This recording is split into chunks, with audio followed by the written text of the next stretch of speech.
आज है 17 फरवरी 2024 दिन शनिवार। Welcome back to Clean News MP. चलिए देखते हैं मध्य प्रदेश की 25 फटाफट बड़ी खबरों को। इससे पहले आप न्यूज को कहां से देख रहे हैं हमें कमेंट में बताना बिल्कुल ना भूलें। साथ ही हमारे फेसबुक पेज को भी फॉलो करें। फेसबुक पेज का लिंक डिस्क्रिप्शन में दिया गया है। अब कचरे से भी बनेगी बिजली। डिप्टी सीएम ने किया वेस्ट टू एनर्जी प्लांट का शुभारंभ। उप मुख्यमंत्री राजेंद्र शुक्ल ने कहा कि रीवा में अब कोयला पानी सोलर के बाद कचरे से भी बिजली बनाई जाएगी। नगरीय निकायों से निकलने वाले कचरे का निष्पादन कर वेस्ट टू एनर्जी प्लांट से 6 मेगावाट बिजली का उत्पादन होगा। उन्होंने कहा कि कचरे के निष्पादन से जहां बिजली पैदा होगी, वहीं दूसरी ओर अपशिष्ट प्रबंधन के तहत रीवा व विंध्य को साफ सुथरा बनाने का संकल्प भी पूरा होगा। 80,000 से अधिक बच्चों का होगा वार्षिक आकलन, कर पता करेगी सरकार।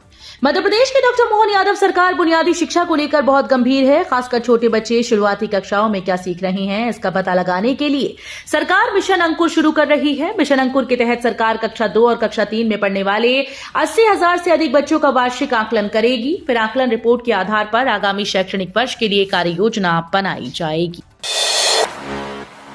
पीएम जनमन योजना के तहत आदिवासी क्षेत्रों में खुलेंगे 194 नए आंगनवाड़ी केंद्र। देश के कमजोर जनजातीय क्षेत्र के लोगों को सुरक्षित आवास, स्वच्छ पेयजल, अच्छी शिक्षा, बेहतर स्वास्थ्य सेवा और कई दूसरी बुनियादी सुविधाएं उपलब्ध कराने के लिए प्रधानमंत्री जनजातीय आदिवासी न्याय महाअभियान योजना की शुरुआत की गई। इस योजना के तहत केंद्र सरकार ने मध्य प्रदेश के जनजातीय क्षेत्रों में 194 नए आंगनवाड़ी केंद्र खोले जाने की स्वीकृति दी। गृह ज्योति योजना के तहत 15 जिलों में दी गई सब्सिडी। मध्य प्रदेश पश्चिम क्षेत्र विद्युत वितरण कंपनी द्वारा सर्वोच्च प्राथमिकता वाली गृह ज्योति योजना का प्रभावी ढंग से क्रियान्वयन कर रही है, जिसके तहत 1 महीने के अंदर मालवा निमाड़ में करीब 33,75,000 उपभोक्ता लाभान्वित हुए। इन उपभोक्ताओं को पहले 100 यूनिट तक बिजली 1 रुपए यूनिट की दर से प्रदान की गई। इसके अलावा राज्य सरकार की ओर से उपभोक्ताओं को कुल 153 करोड़ रुपए की सब्सिडी भी दी गई। भोपाल के ग्लोबल स्किल्स पार्क में बनाए जाएंगे वंदे भारत ट्रेन के पास 10 नए आईटीआई खोले जाएंगे। ग्लोबल स्किल्स पार्क और आईटीआई के माध्यम से कौशल युक्त बेरोजगार मुक्त मध्य प्रदेश बनाने के लक्ष्य को शीघ्र पूर्ण किया जाएगा। प्रधानमंत्री विश्वकर्मा योजना से ग्रामीण क्षेत्र में छिपे हुनर का विकास करना है। इस योजना में परंपरागत व्यवसायों से जुड़े युवाओं को प्रशिक्षण दिलाकर उन्हें स्वरोजगार स्थापित करने के लिए लोन भी दिलाया जाएगा। मध्य प्रदेश भाजपा कांग्रेस के प्रत्याशियों के नामांकन पत्र वैध, निर्विरोध होंगे निर्वाचित। मध्य प्रदेश से 2 अप्रैल को रिक्त हो रहे राज्यसभा के 5 स्थानों के लिए निर्विरोध निर्वाचन होगा। 5 स्थानों के लिए 5 प्रत्याशियों ने ही नामांकन पत्र जमा किए थे, जो जांच में वैध पाए गए। अब नाम वापसी के लिए निर्धारित अवधि 20 फरवरी को 3 बजे के बाद प्रत्याशियों को निर्विरोध निर्वाचित घोषित कर दिया जाएगा। शिक्षा विभाग को बजट न मिलने से एमपी के 67 लाख विद्यार्थी छात्रवृत्ति से वंचित। सत्र 2023-24 पूरा होने को है, लेकिन अब तक शासन की ओर से पहली से 12वीं कक्षा की अनुसूचित जाति, जनजाति और पिछड़े वर्ग के विद्यार्थियों को मिलने वाली 357 करोड़ रुपए की राशि जारी नहीं की गई। प्रदेश के पहली से 12वीं तक के विद्यार्थियों के लिए शासन की ओर से 20 प्रकार की योजनाएं चलाई जाती हैं। इसके तहत विद्यार्थियों को 50 रुपए से लेकर 550 रुपए तक की छात्रवृत्ति दी जाती है। किसान आंदोलन के समर्थन में एमपी में भी प्रदर्शन। किसान नेता बोले, जरूरत पड़ी तो दिल्ली जाएंगे, जेल जाने को भी तैयार। दिल्ली में किसान एक बार फिर सभी फसलों की एमएसपी पर खरीद की गारंटी के कानून समेत अन्य मांगों को लेकर आंदोलन पर आमादा हैं। संयुक्त किसान मोर्चा और मजदूर संघ ने आज को ग्रामीण भारत बंद बुलाया था। मध्य प्रदेश में इसका मिला जुला असर दिखा। ग्वालियर, मुरैना, भिंड और गुना समेत कई जगहों पर किसानों के आंदोलन के समर्थन में प्रदर्शन किया। सीएम डॉक्टर मोहन यादव बोले, शहर से बाहर होंगी शराब की दुकानें, खुले में नहीं बिकेगा मांस मछली। मध्य प्रदेश में मां नर्मदा का प्रकटोत्सव श्रद्धा और उत्साह के साथ मनाया गया। शुक्रवार को नर्मदा के उद्गम स्थल अमरकंटक से लेकर गुजरात तक नर्मदा के तटों पर धार्मिक आयोजन हुए। सीएम डॉक्टर मोहन यादव ने मन से 191 करोड़ रुपए की लागत से ज्यादा के विकास कार्यों का लोकार्पण और भूमि पूजन किया।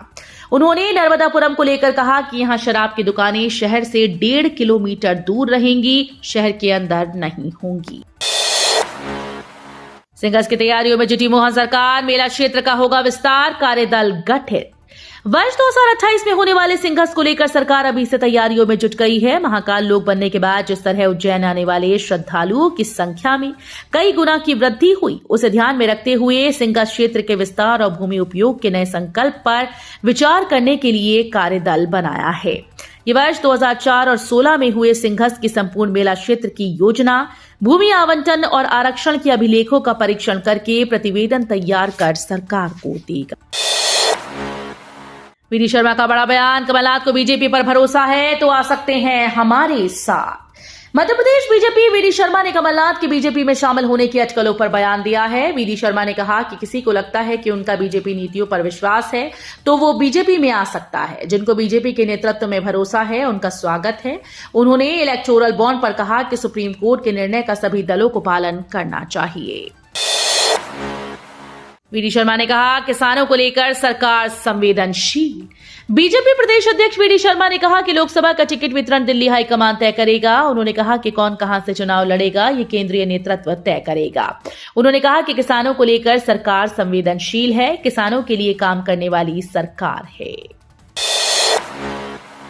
नगरीय प्रशासन मंत्री कैलाश विजयवर्गीय ने कहा, डेवलपर्स को देंगे ज्यादा से ज्यादा फैसिलिटी। एक दिवसीय दौरे पर जबलपुर पहुंचे नगरीय प्रशासन मंत्री कैलाश विजयवर्गीय ने कहा कि अर्बन फॉरेस्ट के लिए अब अलग से बजट का प्रावधान किया जाएगा। कोशिश की जाएगी कि शहर में एक ऐसा प्रोजेक्ट हो जिसमें कि अर्बन पार्क डेवलप किया जा सके। उन्होंने कहा कि डेवलपर्स की सरलता, सहजता, उनको किसी तरह की परेशानी ना हो, इसके लिए सरकार को सहज होना चाहिए। सीएम मोहन यादव के खिलाफ आपत्तिजनक टिप्पणी पर भड़के भाजपा विधायक।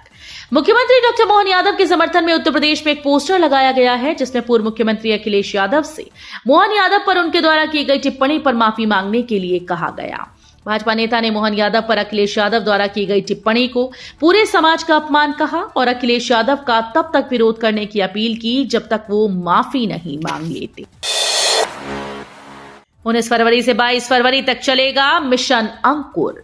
जानकारी के मुताबिक मध्य प्रदेश में सरकारी स्कूल्स में कक्षा 2 और 3 में पढ़ने वाले बच्चों का मूलभूत साक्षरता और संख्या ज्ञान का वार्षिक आकलन 19 फरवरी से 22 फरवरी तक 4800 स्कूल्स में सैंपल के तौर पर एक साथ किया जाएगा।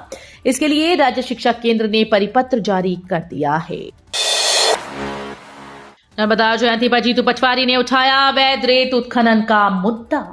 कांग्रेस प्रदेश अध्यक्ष ने कहा कि मध्य प्रदेश की जीवन रेखा और पुण्य सलीला की पूजन अर्चन का एक ऐसा विशेष दिवस जो भाव और भक्ति से सरोबार रहता है और इस अवसर पर बीजेपी सरकार के संज्ञान में कुछ महत्वपूर्ण तथ्य प्रस्तुत कर रहा हूं। मध्य प्रदेश में नर्मदा नदी में रेत का अवैध कारोबार रोकने के दावे खोखले साबित हो रहे हैं। रेत माफियाओं के आगे शासन की कार्रवाई कारगर साबित नहीं हो रही। नर्मदा जयंती पर सीएम मोहन यादव ने दी शुभकामनाएं। सीएम मोहन यादव ने शुभकामनाएं देते हुए कहा कि प्रवाहमयी जीवन का संकेत देती विभिन्न सांस्कृतिक छटाओं और अनगिनत कल्पों की यात्रा को अपने में समेटे पतित पावनी, पापनाशिनी, जीवनदायिनी मां नर्मदा की जयंती पर समस्त प्रदेशवासियों को हार्दिक शुभकामनाएं। अपनी आह्लादित लहरों से मध्य प्रदेश को सुख समृद्धि प्रदान करने वाली मां नर्मदा की धारा मध्य प्रदेश के विकास की धुरी है। अगले 24 घंटे में जिलों में होगी भारी बारिश, मौसम विभाग ने जारी किया अलर्ट। मध्य प्रदेश का मौसम पिछले कुछ दिनों से एक समान बना हुआ है। पिछले 3-4 दिनों से लगातार कोहरे और वज्रपात का येलो अलर्ट अलग अलग जिलों में बना है। ट्रफ लाइन के कारण मध्य दक्षिण मध्य प्रदेश में अभी भी नमी आ रही है जिससे मौसम में ठंडक बनी हुई है। मौसम विभाग ने कहा कि बैतूल, बुरहानपुर, खंडवा, खरगोन, छिंदवाड़ा जिले में कहीं कहीं बारिश या फिर गरज चमक के साथ बौछारें पड़ सकती हैं। कांग्रेस ने पटवारी भर्ती परीक्षा की जांच सीबीआई से कराने की मांग की।